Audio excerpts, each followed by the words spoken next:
What you're about to see and hear in this video are secrets known only to a very small number of people.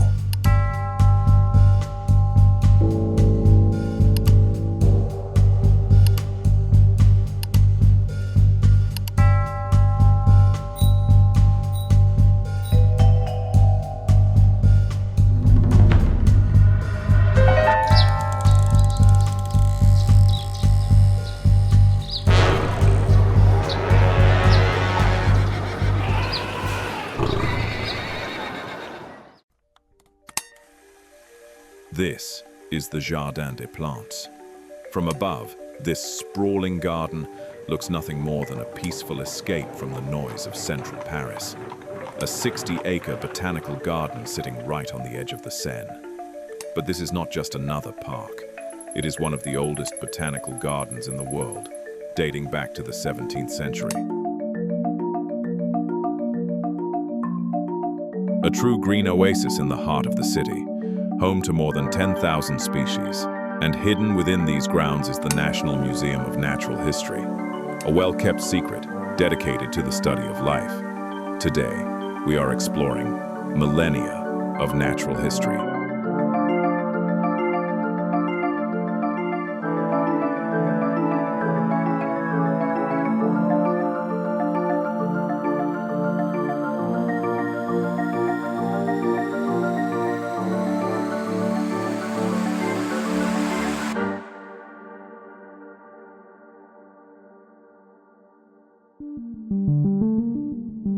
It all started in 1626, when King Louis XIII authorized the creation of a medicinal plant garden. The idea came from his personal physician, Guy de la Brosse, who believed that direct observation of living plants was essential for medical education. At the time, botanical gardens already existed across Europe, but they belonged almost exclusively to university medical faculties. These spaces were tightly controlled environments where doctors studied plants in search of potential cures, carefully guarding their knowledge and authority. The Faculty of Medicine, wanting a strict monopoly on medical teaching and plant knowledge, opposed the idea for several years. But de la Brosse refused to abandon his vision. Not only did he want a new botanical garden that was not under the authority of the Faculty of Medicine, but he wanted it to be open to all for scientific study. After a long struggle and political rivalry with the medical establishment, de la Brosse finally acquired a parcel of land along the Seine. At the time, this area was on the outskirts of the city. In 1635, the garden was formally established by an edict of the king as the Royal Garden of Medicinal Plants. The garden was put under the direction of de la Brosse, the king's physician and a passionate botanist. Under his leadership, the garden was used by doctors and botanists to study different plants and to experiment with new herbs for healing potentials. The timing could not have been better. Europe was entering an age of exploration and colonial expansion. Explorers and naturalists returning from distant corners of the world brought with them exotic species and medicinal plants never seen before in France. With every voyage, the garden grew, becoming a hub of scientific research and education. Unlike the medical schools, the Royal Garden of Medicinal Plants was free. Not only that, but lectures were delivered in French rather than Latin, making knowledge accessible to a much wider audience. By the late 17th century, the garden had already grown far beyond its humble beginnings. What began as a small collection of medicinal plants had become a living collection of thousands of species gathered from across the globe. Yet, despite this remarkable growth, its greatest transformation was still to come.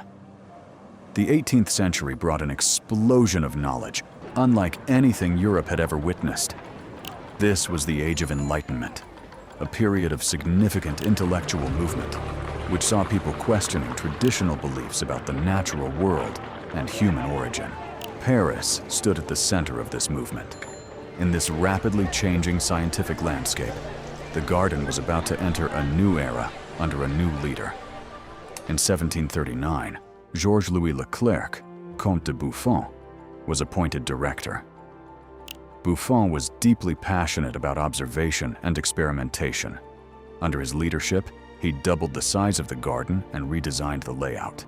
He transformed it from a medicinal garden into a center for natural history, introducing collections of animals, minerals, and fossils. As these collections expanded, Buffon built the first dedicated exhibition galleries to display them. He also recruited some of the greatest scientific minds of the time, including Jean-Baptiste Lamarck, author of one of the earliest theories of evolution. Buffon wasn't just collecting specimens. He sought to understand the patterns of nature. He questioned how species related to one another and how environments shaped living things. His ideas were radical, and they changed how people saw the natural world. He described his observations in a multi-volume encyclopedia, Natural History. For nearly 50 years, Buffon reshaped the garden into a major scientific institution dedicated to understanding life itself. By the time Buffon died in 1788, the garden had become a leading center for scientific discovery in Europe. But 1 year later, France would erupt into revolution. While France itself was on the verge of collapse, the garden remained untouched. Interestingly, the revolution redefined it. As France pushed towards secular education and scientific advancement, the old royal garden was stripped of its identity and given a new purpose. In 1793, the Constituent Assembly officially declared the garden and its buildings the National Museum of Natural History. Today, the museum's collection has grown to over 68 million specimens, most of which are stored securely for research.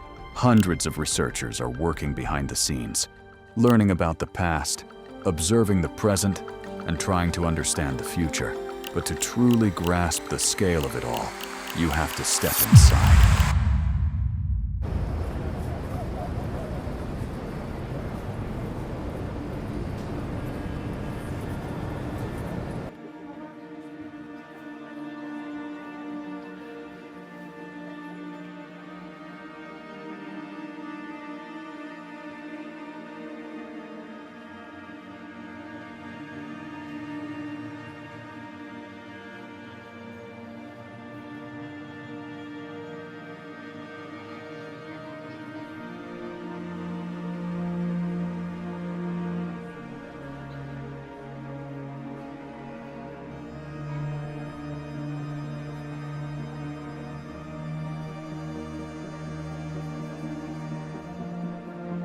Within the grounds of the Jardin des Plantes, one building stands out as the centerpiece of the museum complex, the Grande Galerie de l'Évolution, a breathtaking 19th century masterwork designed by architect Jules André.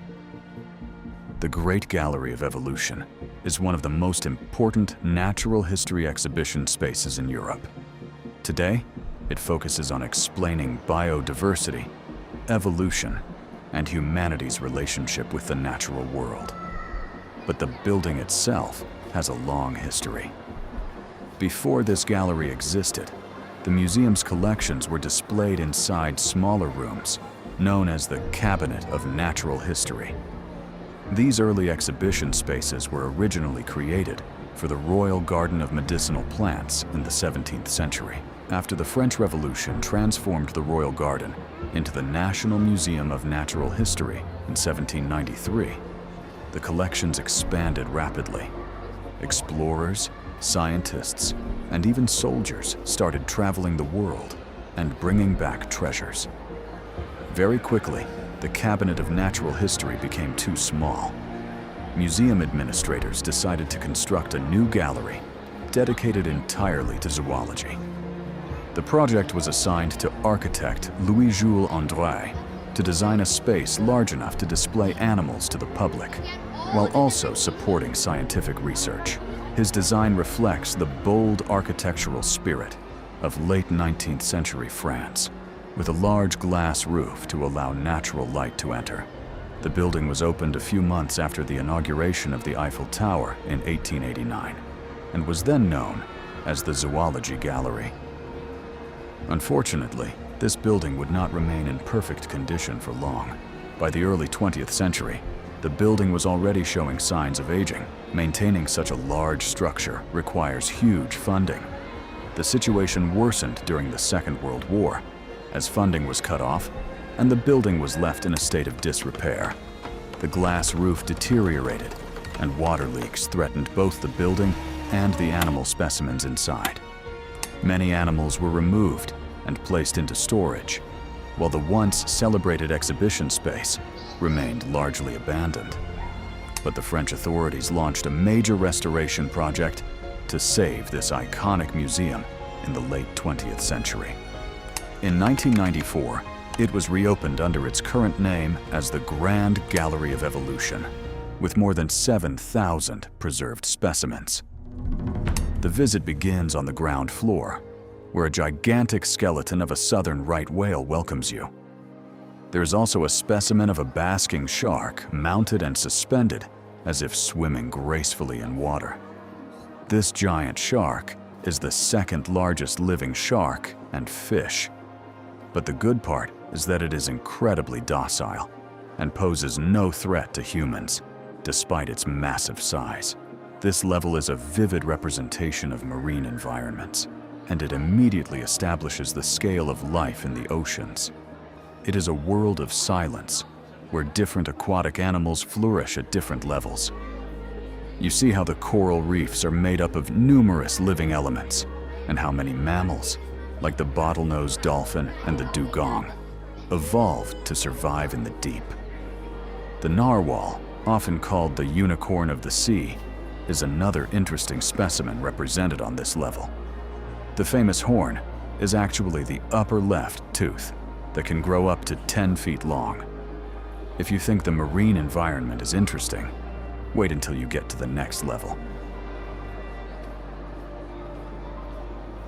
In this section, you will see several fascinating collections of different land animals from around the world. The elephant leads the long procession, while other large mammals and their predators follow suit. This section has several recognizable animals, such as the buffalo, hartebeest, wildebeest, giraffe, zebra, hyenas, wild dogs, lions, and cheetahs. When you look down over the entire hall from the upper balcony, you see animals from many ecosystems gathered in one space. This layout reinforces the central idea of the museum, that all living organisms are connected through a long evolutionary history. The Great Gallery of Evolution holds several notable animals with incredible historical significance. Two of the most well-known examples are Siam the elephant and the royal rhinoceros. Siam is, no doubt, one of the largest and most recognizable specimens in the gallery.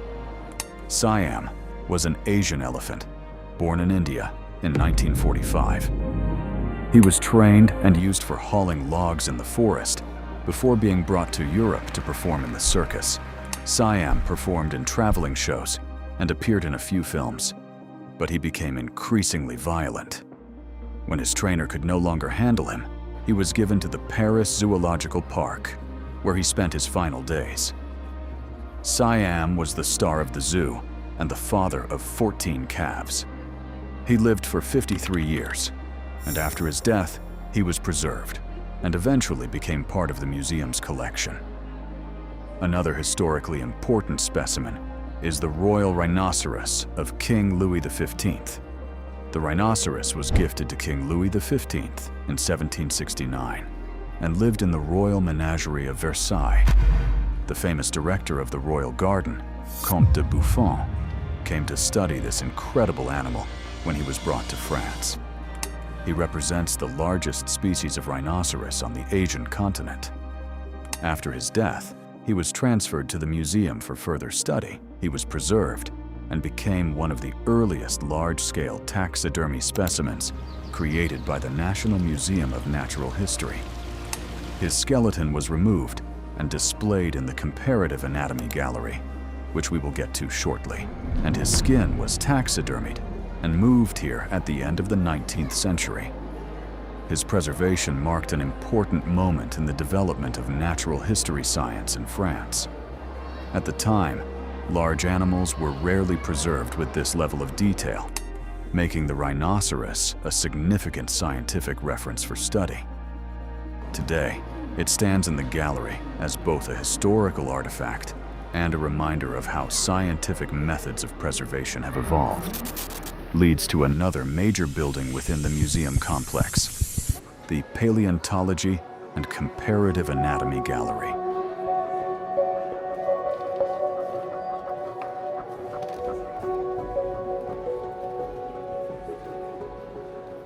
From the outside, it is a long, structured building made of stone, with a more traditional architectural style compared to the Gallery of Evolution.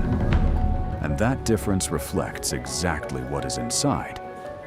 Here, animals are not shown as a living ecosystem, but as skeletons, placed side by side to highlight similarities and differences in structure.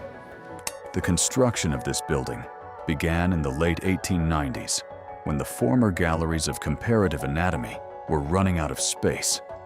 French architect Ferdinand Duterte was appointed to design the building, and it was completed in 1898.